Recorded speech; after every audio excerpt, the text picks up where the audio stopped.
പ്രിയപ്പെട്ടവരെ, അള്ളാഹു വ്യഭിചാരത്തെ കുറിച്ച് പറയുന്നിടത്ത് നിങ്ങൾ വിശ്വാസികളെ വ്യഭിചരിക്കരുത് എന്നല്ല അള്ളാഹു അറിയിച്ചത്. പിന്നെയോ വലാ തഖറബുസ്സിനാ ഇന്നഹു കാന ഫാഹിശതൻ വസാഅ സബീലാ. വ്യഭിചരിക്കാതിരുന്നാൽ മാത്രം പോരാ. നമ്മൾ മനസ്സിലാക്കും, ഞാൻ വ്യഭിചരിച്ചിട്ടില്ലല്ലോ ജീവിതത്തിൽ ഇതുവരെ, അതുകൊണ്ട് ഞാൻ രക്ഷപ്പെട്ടു. പോരാ. വ്യഭിചരിക്കാതിരുന്നാൽ മാത്രം പോരാ. അള്ളാഹു പറയുന്നത് വലാ തഖറബു സിനാ, സിനയിലേക്ക്, വ്യഭിചാരത്തിലേക്ക് നിങ്ങൾ അടുക്കുക പോലും അരുത്. അതിന്റെ സാഹചര്യങ്ങളിൽ, വഴികളിൽ നിങ്ങൾ ചെന്നെത്തരുത്. വ്യഭിചാരത്തിന്റെ സാഹചര്യങ്ങളിൽ പോലും നിങ്ങൾ കടന്നു ചെല്ലരുത്. അതിന്റെ വഴികളിലേക്ക് പോലും നിങ്ങൾ പ്രവേശിക്കരുത്. എന്തുകൊണ്ട്? ഇന്നഹു കാന ഫാഹിശതൻ വസാഅ സബീലാ. അത് വളരെ നീചമാണ്, വളരെ വൃത്തികെട്ടതാണ്. വസാഅ സബീലാ, അതിന്റെ വഴി വളരെ മ്ലേച്ഛമായതാണ്. അതിന്റെ വഴി തന്നെ വളരെ വൃത്തികെട്ടതാണ്. ഇമാം റാസി ഈ ആയത്ത് വിശദീകരിച്ചു പറയുന്നുണ്ട്, ഖൗലുഹു തആല വലാ തഖറബു, അല്ലാഹു പറഞ്ഞത് വലാ തഖറബു, അതിന്റെ വഴിയിലേക്ക് നിങ്ങൾ പോകരുത്, ആ സംഗതിയോട് നിങ്ങൾ അടുക്കരുത് എന്നാണ്. എന്ന അല്ലാഹുവിന്റെ വാക്ക് ഫഹുവ ആഖദു മിൻ അൻ യഖൂല ലാ തഫ്അൽഹു, നിങ്ങളത് ചെയ്യരുത് എന്ന് പറയുന്നതിലേറെ കനത്ത ഭാഷയാണ് അള്ളാഹു ഉപയോഗിച്ചിരിക്കുന്നത്. എന്തുകൊണ്ട്? അത് മ്ലേച്ഛമാണെന്ന് മാത്രമല്ല, അതിന്റെ പ്രത്യാഘാതങ്ങൾ വളരെ വലുതാണ്. നമസ്കാരം ഉപേക്ഷിച്ചാൽ, അല്ലെങ്കിൽ നമ്മിൽ അർപ്പിതമായ കടമകളായ നിർബന്ധമായ ആരാധനകൾ നാം ഉപേക്ഷിച്ചാൽ, അതിന്റെ പ്രത്യാഘാതം ഈ ലോകത്ത് നമുക്കൊന്നും ഉണ്ടാകാൻ പോകുന്നില്ല. ബാങ്ക് വിളിക്കുമ്പോ കട അടക്കാതെ കടയിൽ തന്നെ കച്ചവടം ചെയ്താൽ എന്ത് നഷ്ട? ആ സമയം കൂടെ നന്നായി കച്ചവടം ചെയ്യാമെന്നല്ലാതെ ഭൗതികമായ വീക്ഷണത്തിൽ ഒരു നഷ്ടം വരാനില്ലല്ലോ. പാരത്രിക നഷ്ടമാണ് വരാനിരിക്കുന്നത്. എന്നാൽ വ്യഭിചാരത്തിന്റെ അതിരുവിട്ട ലൈംഗികതയുടെ പ്രത്യാഘാതം ആഖിറത്തിൽ മാത്രമല്ല, അതിന്റെ പ്രത്യാഘാതങ്ങൾ ഇവിടെ വെച്ച് തന്നെ അനുഭവിക്കേണ്ടി വരും മനുഷ്യർ. പല നിലയിലുമുള്ള ബുദ്ധിമുട്ടുകൾ, ശിക്ഷകൾ ഈ ലോകത്ത് നിന്ന് തന്നെ അത്തരത്തിലുള്ള ആളുകൾ ഏറ്റുവാങ്ങേണ്ടി വരും.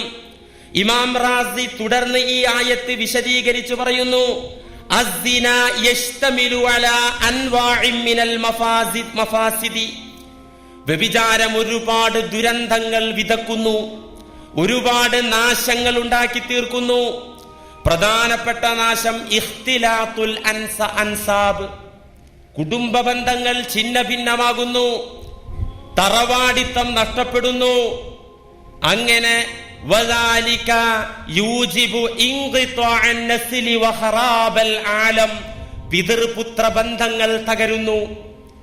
പിതാവും മകനും ഈ കുഞ്ഞ് ആരുടേതാണെന്നറിയുന്നില്ല.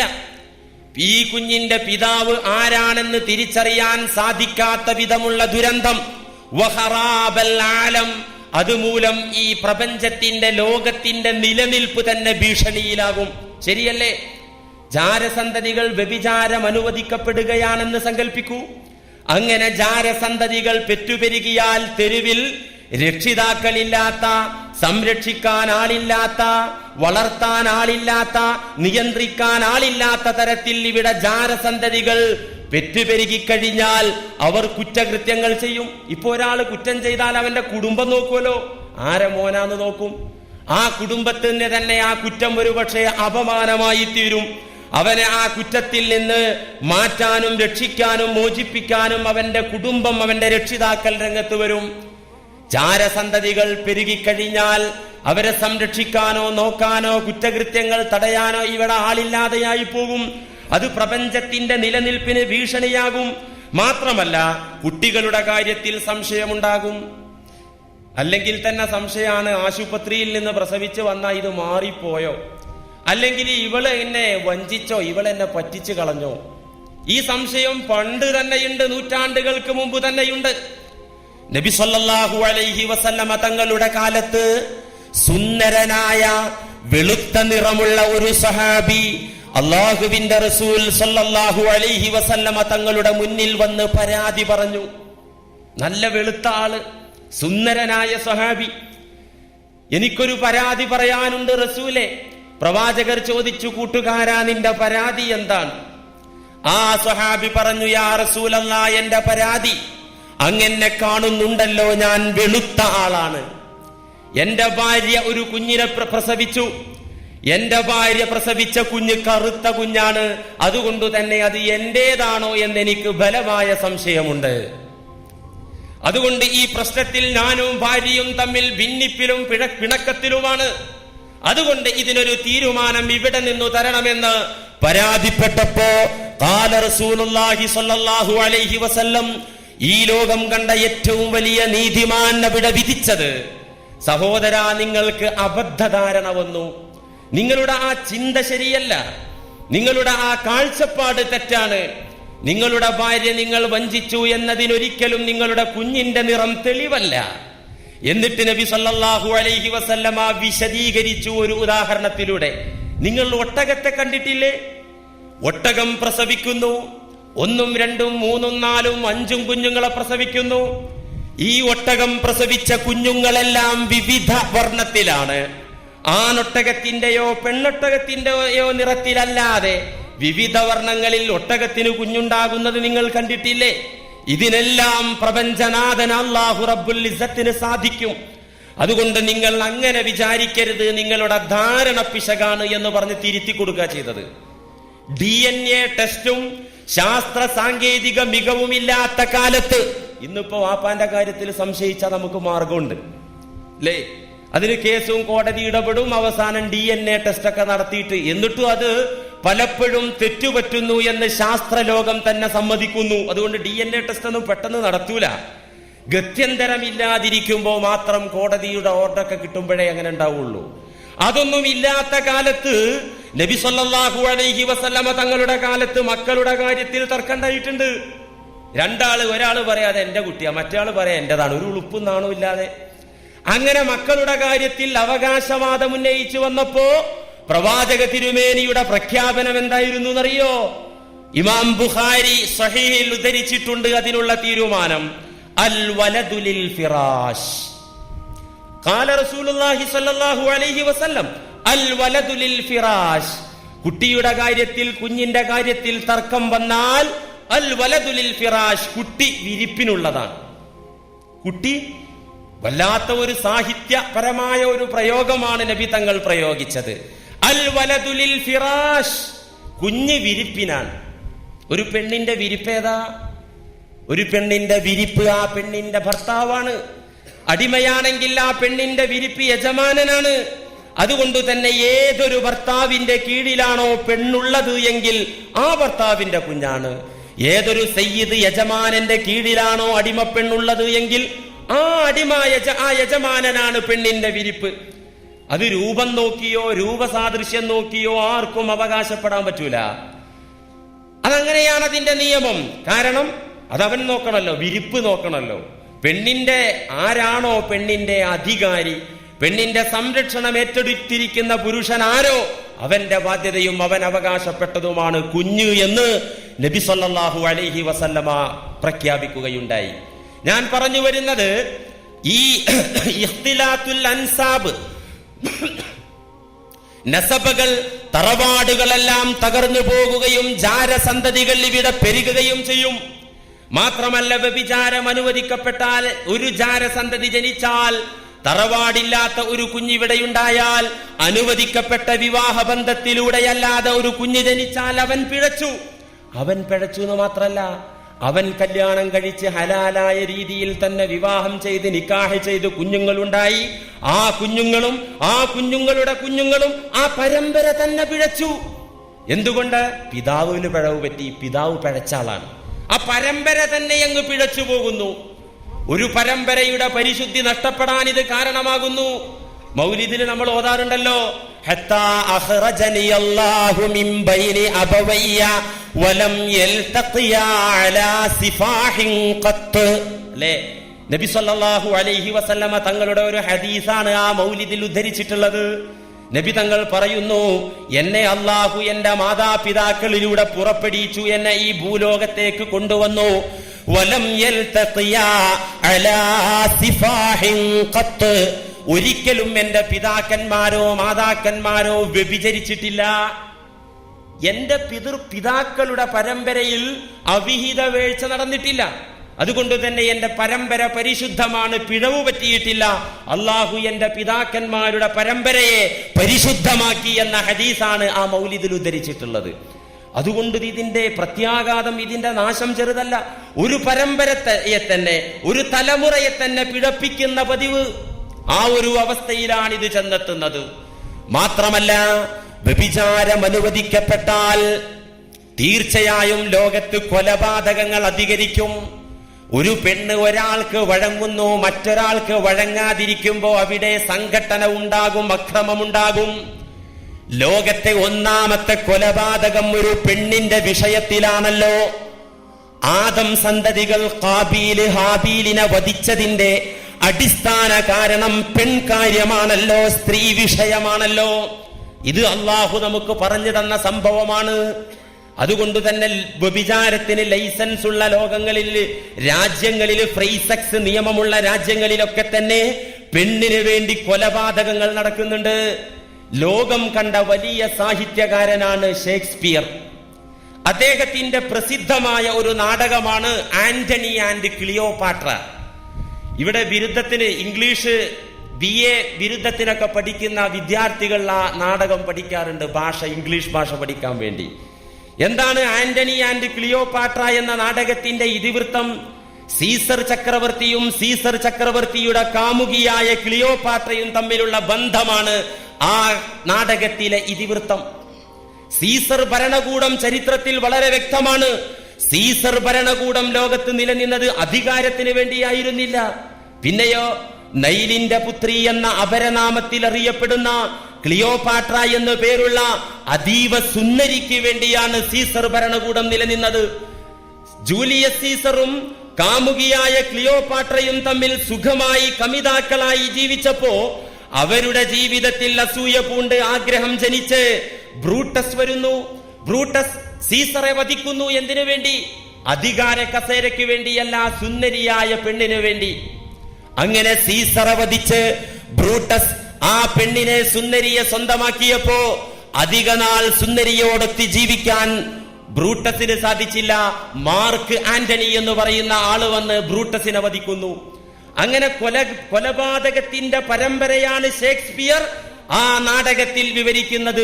ഒരു പെണ്ണിന്റെ ലൈംഗികത, അവളുടെ സൗന്ദര്യം, അതിന് പരിധിയും പരിമിതിയും ഇല്ലാതെയായി പോയാൽ ലോകത്ത് കൊലപാതകങ്ങൾ അരങ്ങേറുമെന്ന പാഠമാണ് ആ സാഹിത്യകാരൻ ലോകത്തിന് നൽകുന്നത്.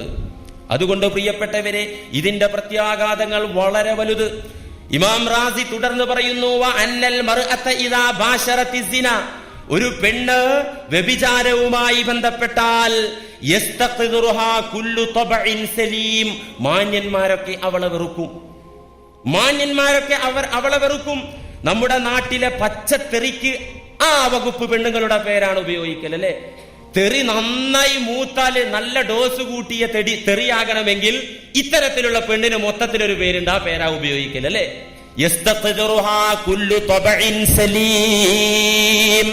മാന്യന്മാരെല്ലാം അത്തരം പെണ്ണുങ്ങളെ വെറുക്കും. മാത്രമല്ല, വഹീന ഇതില്ലാ തഹസുലുൽ ഇൽഫത്തു വൽ മഹബ്ബത്തു, അത്തരത്തിലുള്ള സ്ത്രീകളോട് സ്നേഹമോ താല്പര്യമോ മാന്യന്മാർക്കുണ്ടാവുകയില്ല തന്നെ. 4 മക്കളെ തള്ളയാണ്. എന്റെ കുഞ്ഞുങ്ങളെ 4 കുഞ്ഞുങ്ങളെ നൊന്ത് പെറ്റ എന്റെ ഭാര്യയാണ്.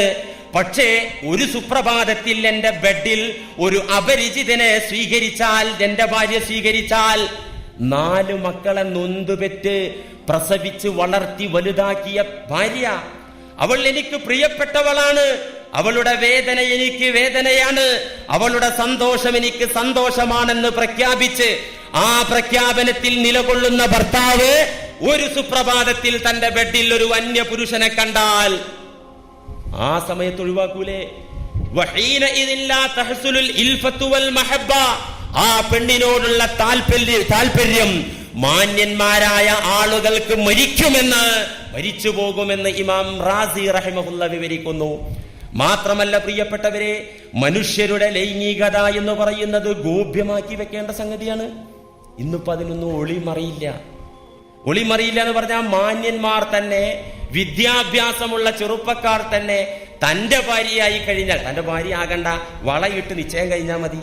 എന്നാ പിന്നെ അവർ തമ്മിലുള്ള ബന്ധത്തിന്, ഞാൻ പറയുന്നത് ഒരു ലൈംഗിക ബന്ധത്തിന്റെ കാര്യമല്ല, അവർ തമ്മിലുള്ള ആ സ്നേഹവായ്പോടുകൂടെയുള്ള പെരുമാറ്റമൊക്കെ ഗോപ്യമാക്കി മറച്ചു വെക്കണമെന്നതാണ് ഇസ്ലാമിലെ മര്യാദ. ഇന്നത് ലോകത്തിന് നഷ്ടപ്പെട്ടു പോയി. പണ്ടൊക്കെ എന്ന് പറഞ്ഞാൽ, ഞങ്ങളെ നാട്ടിൽ ഇവിടുത്തെ പണ്ടത്തെ അവസ്ഥ എനിക്ക് അറിയില്ല, കല്യാണമൊക്കെ കഴിഞ്ഞാല് ഭാര്യയും ഭർത്താവും ഒപ്പം നടക്കുന്നത് പോലും നാണ്. ഭർത്താവ് ഒരു വഴിക്ക് പോവുകയാണെങ്കിൽ ഭർത്താവ് മുന്നിൽ നടന്നാല് ഒരു 8-10 മീറ്റർ പിറകിലെ ഈ സാധനം വരുള്ളൂ, വളരെ നാണിച്ച്. ഇന്ന് ഒപ്പല്ല, ഇക്കാന്റെ മുന്നിലാ ഒരു സ്റ്റെപ്പ് പെണ്ണിന്റെ മുന്നിലാണ്. മാത്രല്ല തോളത്ത് കൈയിടുന്നതിനൊന്നാണല്ല, ഇക്കാന്ന് അന്നൊന്നും പേരെന്നെ വിളിക്കൂല. ഇപ്പൊ എന്റെ വീട്ടിലൊക്കെ എനിക്കറിയാം, എന്റെ ഉപ്പ ഒരിക്കലും ഉമ്മായ പേര് വിളിച്ച് ഞാൻ കേട്ടിട്ടില്ല. ഇപ്പം 33 വയസ്സായി എനിക്ക്. അത് തെറ്റാണോ? തെറ്റൊന്നുമല്ല. എന്റെ ഉപ്പയും ഒരു പള്ളിയിൽ ഉസ്താദായി 40 വർഷത്തോളം ഒരു മഹല്ലിൽ തന്നെ ജോലി ചെയ്തൊരു പണ്ഡിതനാണ്. ഒരിക്കലും മറിയം എന്നാണ് പേര്, മറിയമ്മ എന്നുള്ളൊരു വിളി ഒരിക്കലും ഞാൻ എന്റെ ചെവി കൊണ്ട് കേട്ടിട്ടില്ല. ദേഷ്യം പിടിച്ചപ്പോഴും അല്ലാതെ കേട്ടിട്ടില്ല. ഞങ്ങളുടെ നാട്ടിൽ അതിനൊരു പ്രത്യേക ഭാഷ ഉണ്ട്, ഭാര്യയെ വിളിക്കുന്ന ഒരു സൂചന. അതുപോലെ തന്നെ തിരിച്ചും പേര് വിളിക്കാൻ ഒരു നാണം. ഇന്ന് ആ നാണമെല്ലാം പോയി എന്ന് മാത്രമല്ല, ഞാൻ എന്റെ കണ്ണുകൊണ്ട് യാദൃച്ഛികമായി പെരുമ്പാവൂരിൽ വെച്ച കണ്ടൊരു സംഭവം നിങ്ങളുമായി പങ്കുവെക്കുകയാണ്. ഒരു വീട്ടിലൊരു ഫംഗ്ഷൻ നടക്കുകയാണ്. നാട്ടുകാരും വീട്ടുകാരും കുടുംബക്കാരും പരിചയക്കാരൊക്കെ ആ വീട്ടിൽ വന്നിട്ടുണ്ട്. ആ സമയം അറിയാതെ ഞാൻ സിറ്റ് ഔട്ടിലേക്കൊന്ന് നോക്കിയപ്പോ ആ വീട്ടിലെ പയ്യനും അവന്റെ ഭാര്യയെന്ന് തോന്നുന്നു, നമ്മൾ അങ്ങനെയല്ലേ മനസ്സിലാക്കാൻ പറ്റുള്ളൂ. അവരവിടെ നിന്ന് ഓപ്പണായി പരസ്യമായി ശൃംഗരിക്കുന്നു, തമാശ പറയുന്നു, ശരീരം തമ്മിൽ സ്പർശിക്കുന്നു. മുസ്ലിമീങ്ങൾ ഇവിടെ ഒരു നാണമില്ലല്ലോ. കഴുതകളെ പോലെ, നാൽക്കാലികളെ പോലെയുള്ള അധപതനം ഇതൊക്കെ ലോകത്തുണ്ടാകുമെന്ന് നബി സല്ലല്ലാഹു അലൈഹി വസല്ലമ തങ്ങൾ മുന്നറിയിപ്പ് തന്നിട്ടുണ്ട്. നാണം വേണം. ഇത് ഹലാലല്ലേ? ഹലാലാണെങ്കിലും ഇസ്ലാം പറഞ്ഞു അതിനൊരു മര്യാദയുണ്ട്. മനുഷ്യ, നീ നാൽക്കാലിയെ പോലെയല്ല, നീ അള്ളാഹുവിന്റെ ഭൂമിയിലെ പടച്ച തമ്പുരാന്റെ പ്രതിനിധിയാണ്. നിനക്ക് നാണം വേണം, നിനക്ക് ലജ്ജ വേണം. എന്നാൽ വ്യഭിചാരം വ്യാപകമായാൽ ഈ ലൈംഗിക വിഷയത്തിലെ സ്വകാര്യത നഷ്ടപ്പെടും. ഒരു ഭാര്യയും ഭർത്താവും തമ്മിലുള്ള ബന്ധം അവരും റബ്ബുമല്ലാതെ ആരെങ്കിലും അറിയൂല. അങ്ങനെ സ്വകാര്യമായി ആ ബന്ധം നടക്കുമ്പോൾ അത് സ്വതക്കയാണെന്ന് നബി സല്ലല്ലാഹു അലൈഹി വസല്ലം പറഞ്ഞു. അത് സ്വതക്കയാണ്. അവരും അല്ലാഹുവും മാത്രമേ അതറിയുന്നുള്ളൂ. എന്നാൽ വ്യഭിചാരം നാട്ടിൽ വ്യാപിച്ചാലോ സ്വാഭാവികമായും ആ വാർത്ത പുറത്ത് വരാൻ തുടങ്ങും.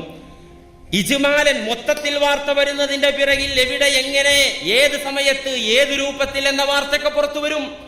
അങ്ങനെ അതിന്റെ സ്വകാര്യ അവസ്ഥ നഷ്ടപ്പെട്ടാൽ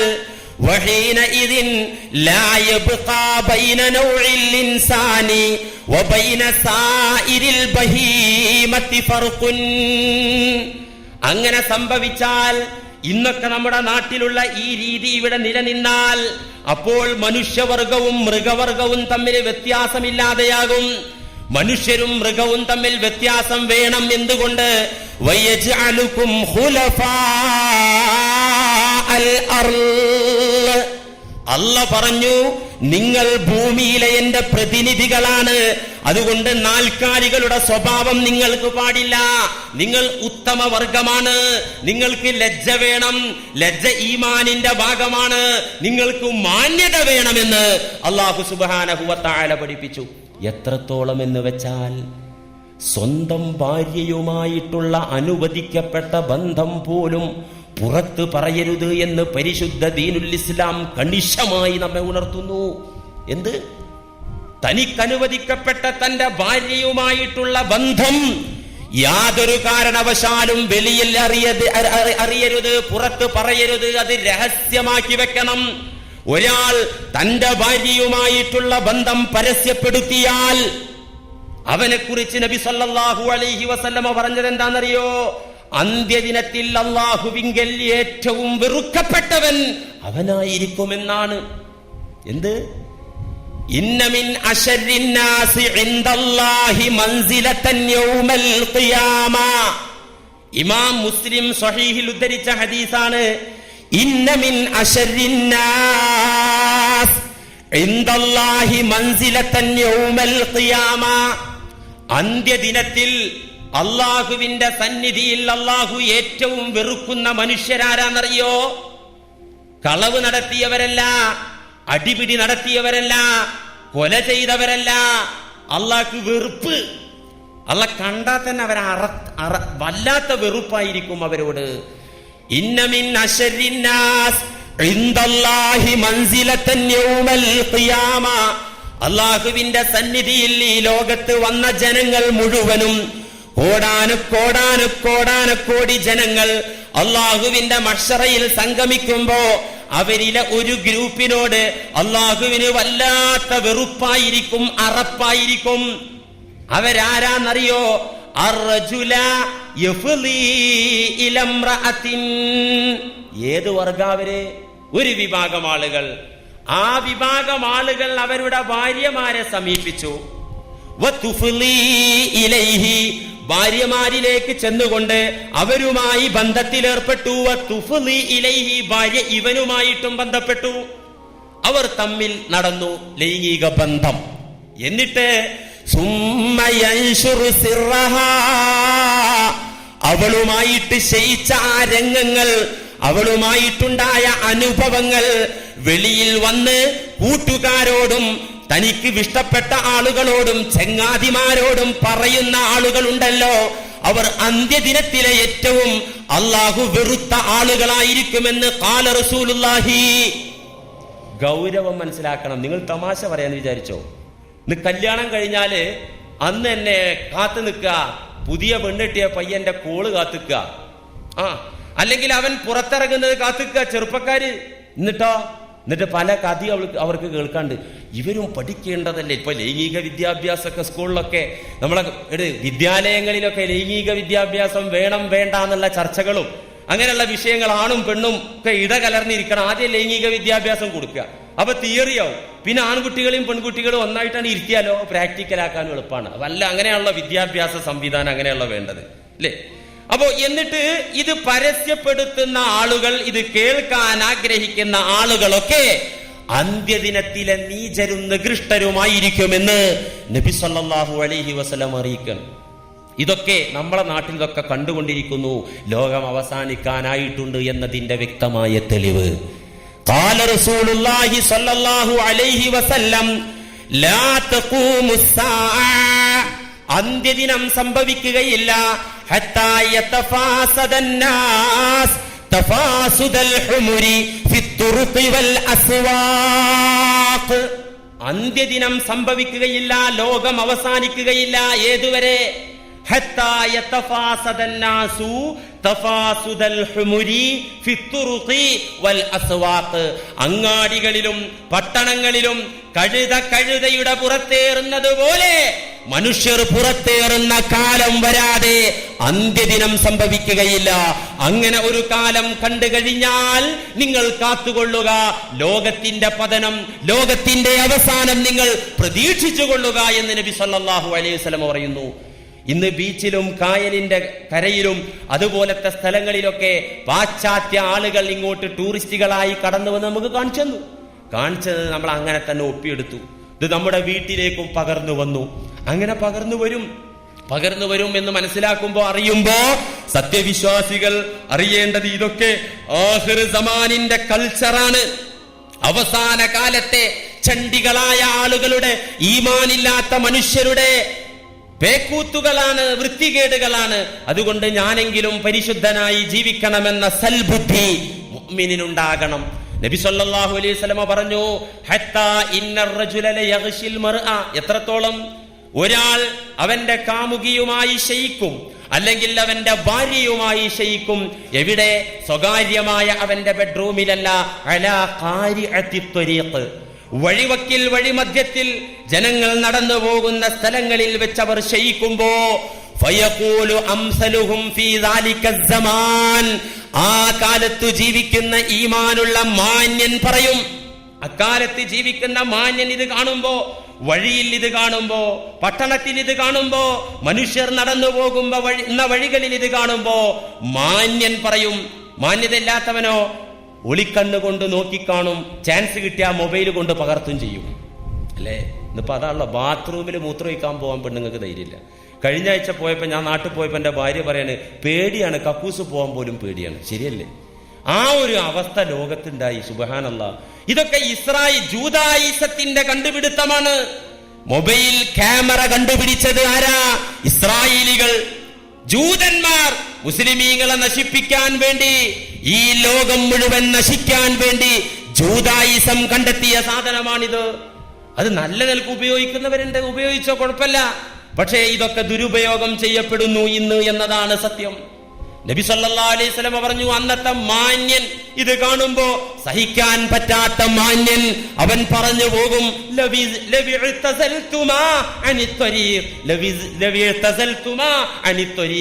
ഈ വഴിയൊന്നും അങ്ങോട്ട് മാറിക്കൂടെ? നിങ്ങൾ നടത്തിക്കോ, ഇത് നമുക്ക് കുഴപ്പമില്ല, കാരണം തടഞ്ഞാൽ നിൽക്കൂല. നിങ്ങൾ ഈ വഴിയിൽ നിന്നൊന്ന് മാറി നിന്നുകൂടെ എന്ന് അന്നത്തെ ഈമാനുള്ള മനുഷ്യൻ പറയും എന്ന് നബി സല്ലല്ലാഹു അലൈഹി വസല്ലമ തങ്ങൾ മുന്നറിയിപ്പ് തരികയാണ്.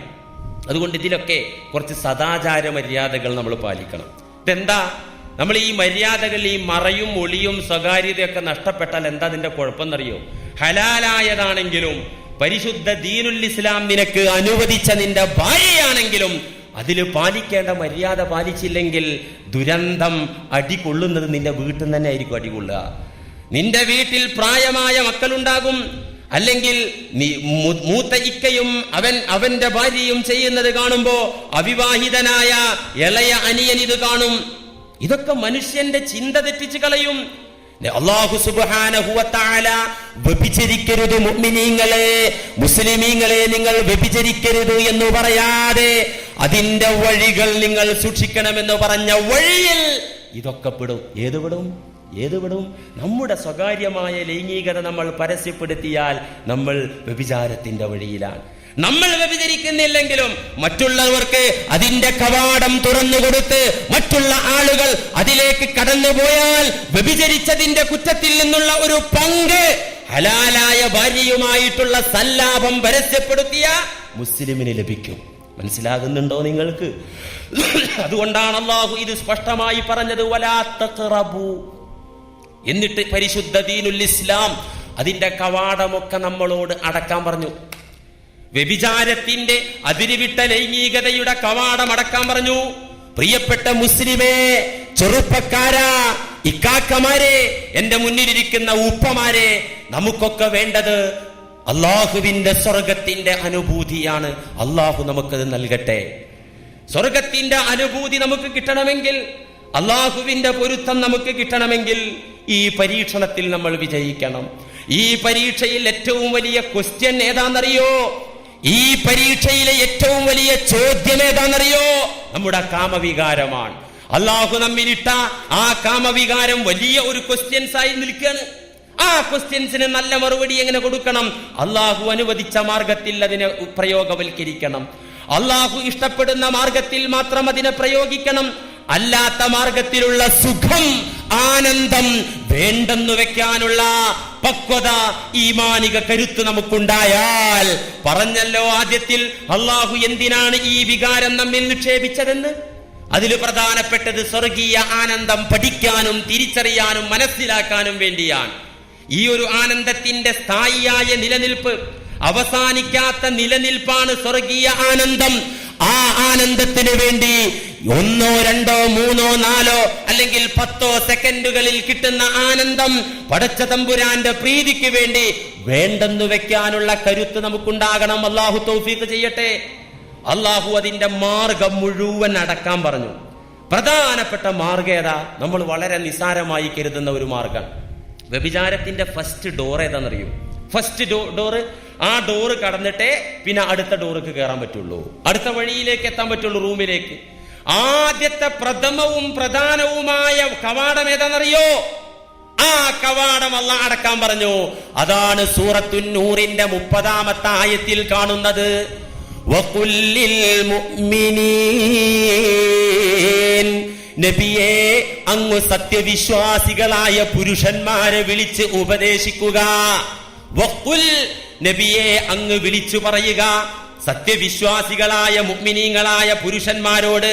ലിൽ മുഅ്മിനീൻ, എന്താ പറയേണ്ടത്?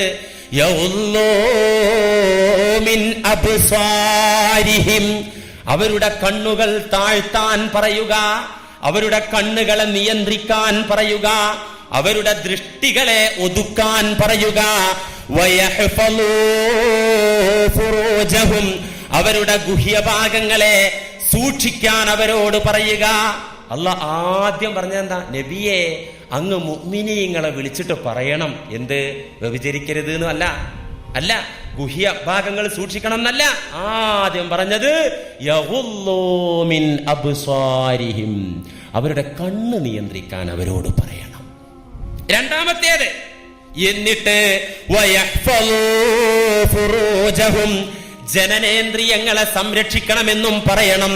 ദാലിക അസ്കാ ലഹും, അതവരുടെ പരിശുദ്ധിക്ക് അനിവാര്യമാണ്.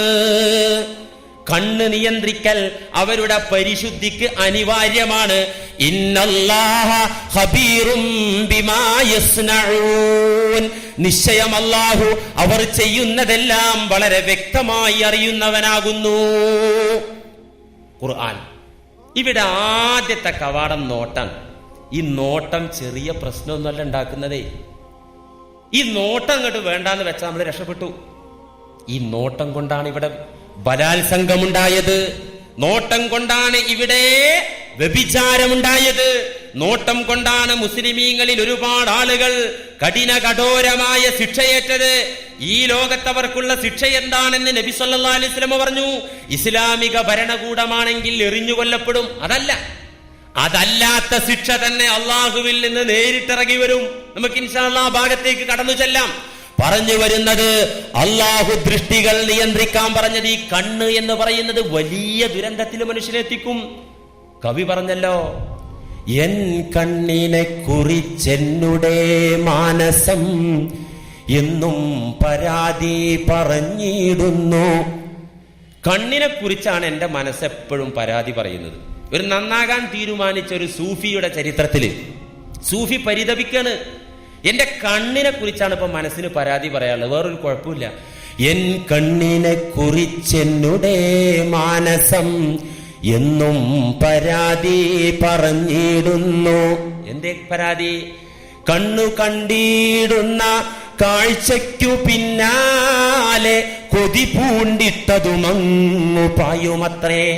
കണ്ണ് കണ്ടാല്, കണ്ണൊരു ഭാഗത്തേക്ക് എത്തിയാല് ആ കണ്ണ് കണ്ട ഭാഗത്തേക്ക് മനസ്സങ്ങോട്ട് പോകും.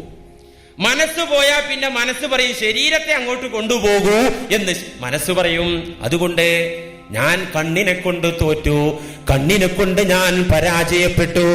നല്ലൊരുക്കിന്റെ കത്തിയുണ്ടാക്കി ഞാൻ കണ്ണങ്ങ് ചൂഴ്ന്നു കളഞ്ഞെങ്കിലോ, എങ്കിലേ മാനസം ശുദ്ധമായി തീർന്നിടൂ, എങ്കിലേ ഹൃദയം രക്ഷ നേടൂ. ഇനിയിപ്പോ രക്ഷപ്പെടാൻ ഒരേ ഒരു മാർഗമുള്ളൂ, നല്ലൊരു കത്തി ഉണ്ടാക്കിയിട്ട് ഈ രണ്ട് കണ്ണും അങ്ങ് ചൂഴ്ന്ന് കളയാ. അതല്ലാതെ മാർഗമല്ല. അദ്ദേഹം കണ്ടെത്തുന്ന ഒരു കാഴ്ചപ്പാടാണത്. പക്ഷേ കണ്ണ് ചൂഴ്ന്ന് കളഞ്ഞത് കൊണ്ടോ കണ്ണ് കുത്തി പൊട്ടിച്ചത് കൊണ്ടോ അവന്റെ മനസ്സ് ശുദ്ധമാകൂല. കാരണം എന്താ? അവൻ നേരത്തെ കണ്ട കാഴ്ചകൾ അവന്റെ മനസ്സിന്റെ സ്ക്രീനിലുണ്ടാകും. അവൻ അത് വെച്ചിട്ട് മനനം ചെയ്യും, തെറ്റിലേക്ക് പോകും. അതുകൊണ്ട് ഇസ്ലാം പറയുന്നത് കണ്ണ് പൊട്ടിക്കാനല്ല, കണ്ണിനെ നിയന്ത്രിക്കാനാണ്. പ്രിയപ്പെട്ടവരെ, ലൈംഗിക ആനന്ദം എന്ന് പറയുന്നത് ഏതെങ്കിലും ഒരു അവയവത്തിന് മാത്രമുണ്ടാകുന്ന ആനന്ദമല്ല. അല്ലല്ലോ. ലൈംഗിക ആനന്ദം എന്ന് പറയുന്നത് ശരീരത്തിലെ ഏതൊരു കേന്ദ്രത്തിലാണ് അനുഭവപ്പെടുന്നത്? ഇതൊക്കെ നമുക്ക് പഠിക്കാനുള്ളത് തന്നെയല്ലേ. ഏത് കേന്ദ്രത്തിലാ? നിശ്ചിത നിർണിത അവയവങ്ങളിലാണോ? അല്ല. ശരീരത്തിന്റെ എല്ലാ അവയവങ്ങൾക്കും അതിൽ സ്വാധീനമുണ്ട്, പങ്കുണ്ട്. അതുപോലെ തന്നെ നബി സല്ലല്ലാഹു അലൈഹി വസല്ലമ പറയുന്നു, ഓരോ അവയവത്തിനും വ്യഭിചാരമുണ്ട്. ഓരോ അവയവത്തിനും വ്യഭിചാരമുണ്ട്. മുസ്ലിമീങ്ങളെ, നിങ്ങൾ വ്യഭിചരിച്ചിട്ടില്ല എന്ന അവകാശവാദം നിങ്ങൾക്ക് വേണ്ട. അക്കാര്യത്തിൽ പരിശുദ്ധരാണ് ഞങ്ങൾ എന്ന അവകാശവാദം, ജൽപ്പനം നിങ്ങൾക്ക് വേണ്ട. എന്തുകൊണ്ടെന്നറിയോ? ഓരോ അവയവങ്ങളും വ്യഭിചരിക്കുന്നുണ്ട്, ഓരോ അവയവങ്ങൾക്കും വ്യഭിചാരമുണ്ട്. കുതിബ അലാ ബിനി ആദമ നസീബുഹു മിനസ്സിനാ മുദ്രികുൻ ദാലിക ലാ മഹാലത. ബുഖാരി, മുസ്ലിം. നബി സല്ലല്ലാഹു അലൈഹി വസല്ലമ അറിയിക്കുന്നു നമ്മയൊക്കെ, മുസ്ലിമീങ്ങളെ, ഞങ്ങൾ വ്യഭിചരിച്ചിട്ടില്ല, ലൈംഗിക വിഷയത്തിൽ ഞങ്ങൾ പരിശുദ്ധരാണെന്ന അവകാശവാദം നിങ്ങൾക്കുണ്ടെങ്കിൽ നിങ്ങൾ കേട്ടുകൊള്ളുക, മനസ്സിലാക്കിക്കൊള്ളുക. കുതിബ അലാ ബിനി ആദമ നസീബുഹു മിനസ്സിനാ മുദ്രികുൻ ദാലിക ലാ മഹാലത.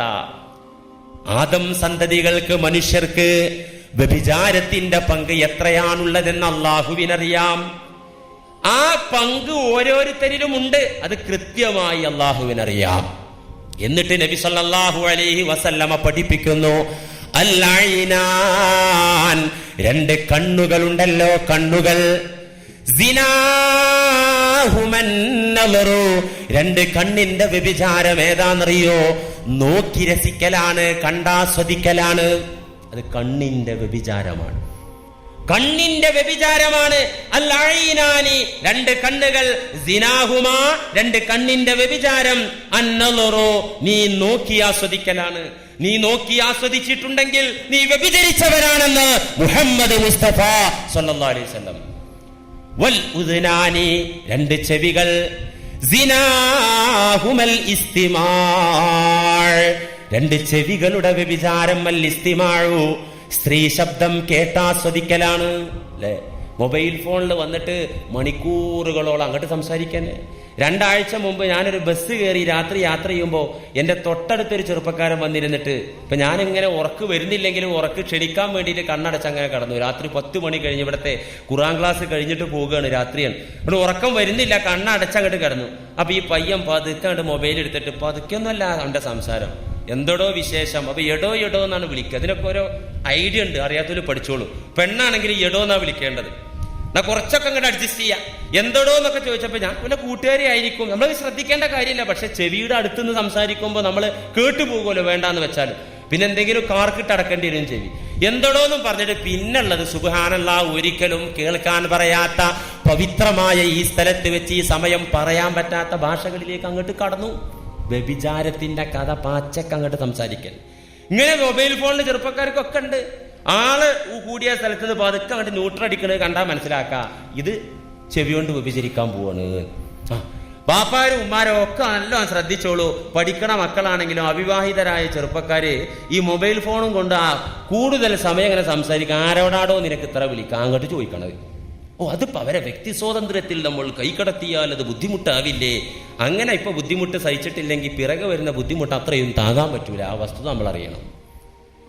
വൽ ഉദ്നാൻ, രണ്ട് ചെവികൾ. നിങ്ങൾ കേട്ടോ, രണ്ട് ചെവികൾ.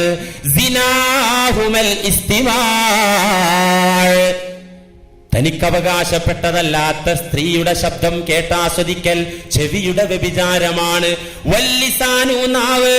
സിനാഹുൽ കലാം, നാവിന്റെ വ്യഭിചാരം, അതുകൊണ്ടുള്ള സംസാരമാണ്. വല്യദു, കയ്യ്. സിനാഹൽ ബത്ഷു, കയ്യിന്റെ വ്യഭിചാരം തടവലാണ്, തലോടലാണ്, പിടിക്കലാണ്. വരിജ്ലു, കാല്. സിനാഹൽ ഖുത്താ, അത്തരത്തിലുള്ള വിലക്കപ്പെട്ട മാർഗങ്ങളിലേക്കുള്ള സഞ്ചാരം കാലിന്റെ വ്യഭിചാരമാണ്. ഇമാം ഹാക്കിം ഉദ്ധരിച്ച ഹദീസിൽ കാണാം, വസിന ശഫതൈൻ, രണ്ട് ചുണ്ടിന്റെ വ്യഭിചാരം. അത്തഖ്ബീലു, ചുംബനമാണ്. തന്റെ ഭാര്യയല്ലാത്തവരെ ചുംബിക്കൽ ചുണ്ടിന്റെ വ്യഭിചാരമാണ്. വൽ ഖൽബു യതമന്നാ, ഹൃദയം കൊണ്ട് ആശിക്കുന്നു. വയുസദ്ദിഖു ദാലികൽ ഫർജു ഔ യുകദ്ദിബുഹു, ലൈംഗിക അവയവമായ ഗുഹ്യഭാഗം കൊണ്ട് മാത്രമല്ല വ്യഭിചാരം നടക്കുന്നത്, അത് അതിന്റെ ലാസ്റ്റ് പോയിന്റാണ്. വൽ ഫർജു യുസദ്ദിഖു ദാലിക ഔ യുകദ്ദിബുഹു, നബി തങ്ങൾ വിശദീകരിക്കുന്നു, അതിന്റെ പരിസമാപ്തി ഒന്നുകിൽ ഗുഹ്യഭാഗം കൊണ്ട് നടത്തുന്നു അല്ലെങ്കിൽ നടത്താതിരിക്കുന്നു. അതിന്റെ മുമ്പുള്ള വ്യഭിചാരത്തിന്റെ കൂമ്പാരം ഒരു മനുഷ്യൻ അതിനു മുമ്പ് തന്നെ ചെയ്തു പോകുന്നു. ഗൗരവമുള്ള വിഷയല്ലേ? ഗൗരവമുള്ള വിഷയല്ലേ ഇത്? അതുകൊണ്ട് തന്നെ ദൃഷ്ടിയെ നിയന്ത്രിക്കണം, അല്ലെങ്കിലുള്ള നാശം വളരെ കടുത്തതാണ്. അല്ലാഹു പറഞ്ഞു, ഇന്ന സമഅ വൽ ബസറ വൽ ഫുആദ കുല്ലു ഉലൈക കാന അൻഹു മസ്ഊലാ. സൂറത്ത് ഇസ്രാ. നിന്റെ കണ്ണ് നിയന്ത്രിച്ചോ മുഅ്മിനേ, എങ്കിലേ നിനക്ക് ആഖിറത്തിൽ രക്ഷയുള്ളൂ. ഇത് പറഞ്ഞ തമ്പുരാൻ പറയുന്നു, ഇന്ന സമഅ വൽ ബസറ, നിന്റെ കണ്ണും കാതും, തീർന്നില്ല, വൽ ഫുആദ, നിന്റെ ഹൃദയവും, കുല്ലു ഉലൈക കാന അൻഹു മസ്ഊലാ. അതേക്കുറിച്ചൊക്കെ ഒരുപാട് ചോദ്യം ഉണ്ടാവും ട്ടോ. വിചാരണ ദിവസം ആ ചോദ്യം കഴിയാതെ നിന്നെ അല്ലാഹു വിടുകയില്ല. ഒരുപക്ഷേ ജനങ്ങൾക്കിടയിൽ നിനക്ക് മാന്യനാകാം. നിന്റെ കണ്ണിന്റെ സൈഡ് കൊണ്ട്, വാൽക്കണ്ണ് കൊണ്ട് നോക്കാ. സുന്ദരിയായ പെണ്ണിനെ കാണുമ്പോ അച്ചക്ക് അങ്ങോട്ട് നോക്കിയാല് നാട്ടുകാർ കാണുമല്ലോ, എന്നാ പിന്നെ ഒരു കാര്യം ചെയ്യാ, കണ്ണട വെച്ചിട്ട് നോക്കാ, അല്ലെങ്കിലോ വാൽക്കണ്ണ് കൊണ്ട് അഡ്ജസ്റ്റ് ചെയ്ത് നോക്കാ. അത് ആരും അറിയില്ലല്ലോ. അല്ലാഹു പറഞ്ഞു, നിന്നെ പിടിക്കും. യഅലമു ഖായിനത്തൽ അയുനി വമാ തുഖ്ഫിസ് സുദൂർ. നിന്റെ വാൽക്കണ്ണുകൊണ്ടുള്ള നോട്ടം അല്ലാഹു അറിയുന്നുണ്ട് കേട്ടോ. അല്ലാഹു അത് രേഖയാക്കുന്നുണ്ട് കേട്ടോ. വമാ തുഖ്ഫിസ് സുദൂർ, നിന്റെ ഹൃദയത്തിൽ നീ മറച്ചു വെച്ചതും അല്ലാഹു രേഖയാക്കുന്നുണ്ട്. അലി റളിയല്ലാഹു അൻഹുവിനെ വിളിച്ചിട്ട് നബി തങ്ങൾ ഒരു പ്രത്യേക ഉപദേശം നടത്തി. യാ അലി ലാ തത്തബിഇൻ നദറത അന്നദറത.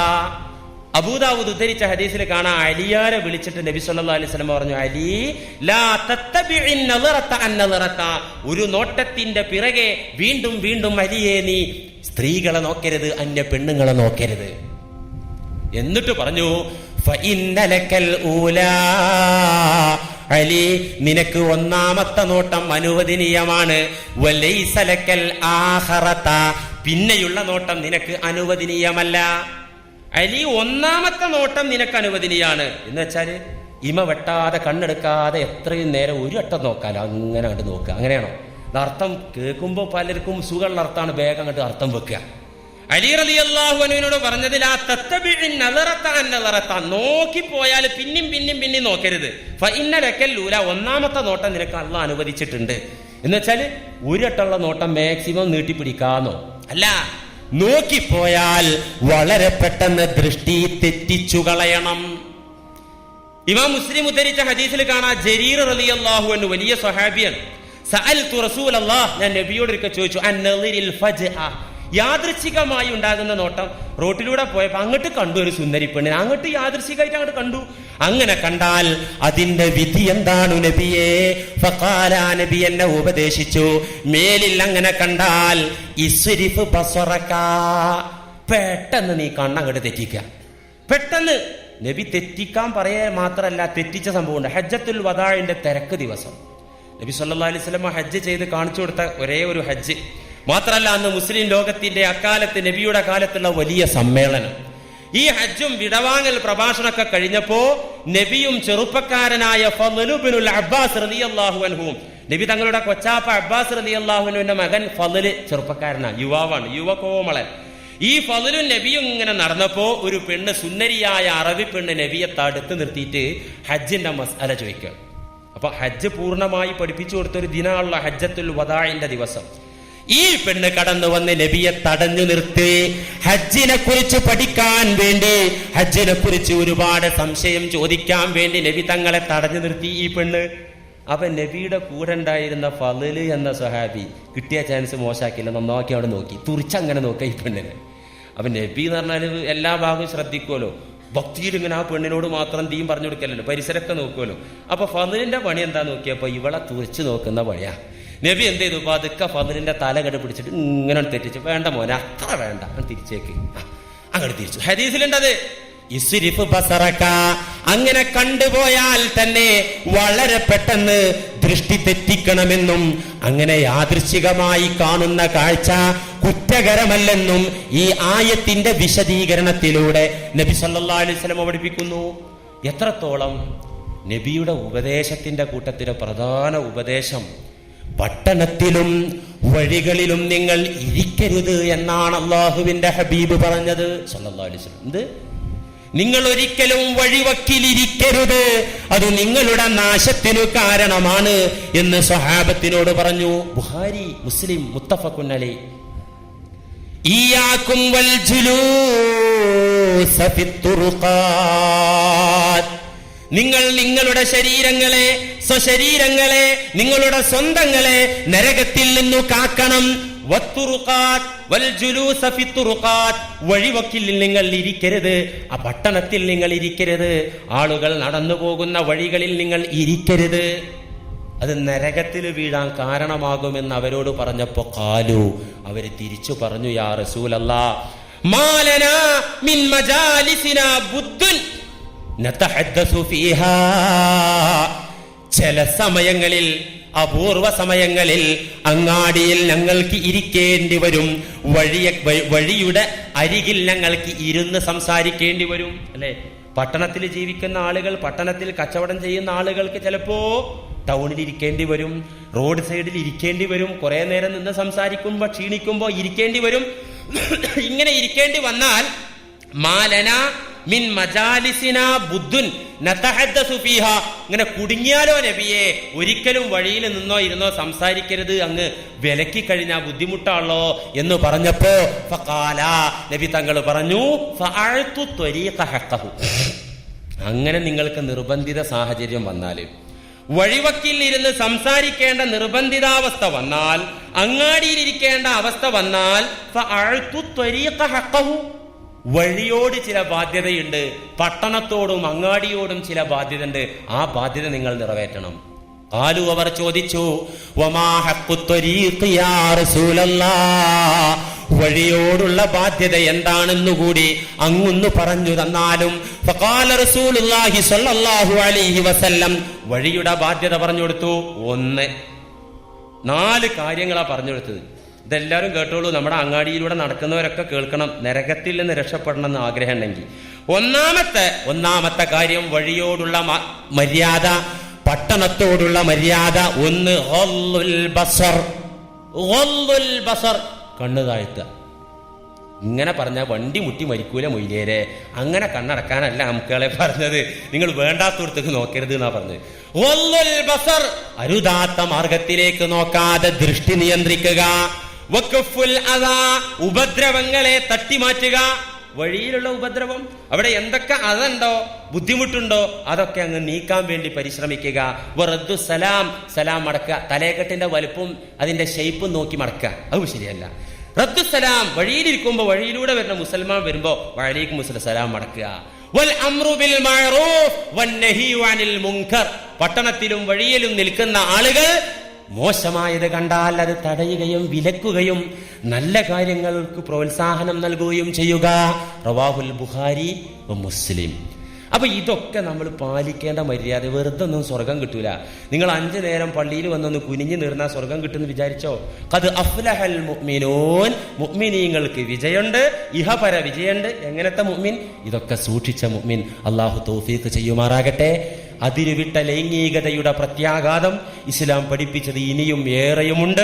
നിങ്ങളൊക്കെ ഉണരണം. ഇതൊക്കെ കേട്ട് രക്ഷിതാക്കള് നന്നായി ഉണരുകയും നിങ്ങളുടെ കുടുംബ സാഹചര്യങ്ങൾ ശ്രദ്ധിക്കുകയും വേണം. ശ്രദ്ധിക്കണം എന്ന് പറഞ്ഞാല് ആവശ്യമില്ലാത്ത രീതിയിൽ ശ്രദ്ധ ചിലർക്ക് ആവശ്യമുള്ള ഭാഗത്തും ശ്രദ്ധയില്ല. വെറുതെ ചുമ്മാ ഭാര്യയെ സംശയിക്കുക, ഒരാവശ്യമില്ലാതെ. ഭാര്യക്ക് മൊബൈൽ മേടിച്ചു കൊടുക്കൂല, നല്ല കാര്യം തന്നെ, കുഴപ്പമൊന്നുമില്ല. പക്ഷെ എന്തിനാ മേടിച്ചു കൊടുക്കുക? എനിക്ക് അവളെ സംശയമാണ്. അങ്ങനെ നീ സംശയിക്കരുത്. പിന്നെയോ, അവളൊന്ന് പുറത്തേക്ക് നോക്കിയാ നീ അവനെ നോക്കിയതോ ഇവനെ നോക്കിയതോ. മക്കളെ കാര്യത്തിൽ അനാവശ്യമായ ഒരു കണ്ണ് ഉപ്പാക്ക് വേണ്ട. അനങ്ങിയാലും ഉപ്പ നോക്കുക, തിരിഞ്ഞാലും നോക്കുക. പാഠപുസ്തകങ്ങളും ടെക്സ്റ്റ് ബുക്കും ഒക്കെ ബാഗൊക്കെ എടുത്ത് സെർച്ച് ചെയ്യണം. അവർ കാണുന്ന തരത്തിൽ പാടില്ല. ഏതായാലും എൻ്റെ വാപ്പച്ചിക്ക് എന്നിൽ വിശ്വാസമില്ല, ഇനിയിപ്പോൾ ഏതായാലും ആ പേടിച്ച സംഗതി ആയിക്കോട്ടെ എന്ന് മക്കൾ ചിന്തിക്കും. ഇതിനൊക്കെ ഒരു മനഃശാസ്ത്ര സമീപനമുണ്ട്. നിങ്ങൾ ബാഗും മൊബൈലൊക്കെ സെർച്ച് ചെയ്യണം. അവരറിയാതെ നോക്കണത്. നോക്കിക്കൊണ്ടേ നീങ്ങണം. ഇല്ലെങ്കിൽ അതിന്റെ ദുരന്തം ഫിദ്ദുനിയാ വൽ ആഖിറ അനുഭവിക്കേണ്ടി വരുമെന്ന അല്ലാഹുവിന്റെ റസൂലിന്റെ താക്കീത്, മുന്നറിയിപ്പ്. പ്രിയപ്പെട്ട വിശ്വാസികളെ, നിങ്ങൾ അവഗണിക്കരുത്. അല്ലാഹു അനുഗ്രഹിക്കട്ടെ. വ ആഖിറു ദഅവാന അനിൽ ഹംദുലില്ലാഹി റബ്ബിൽ ആലമീൻ. അസ്സലാമു അലൈക്കും വറഹ്മത്തുള്ളാഹി.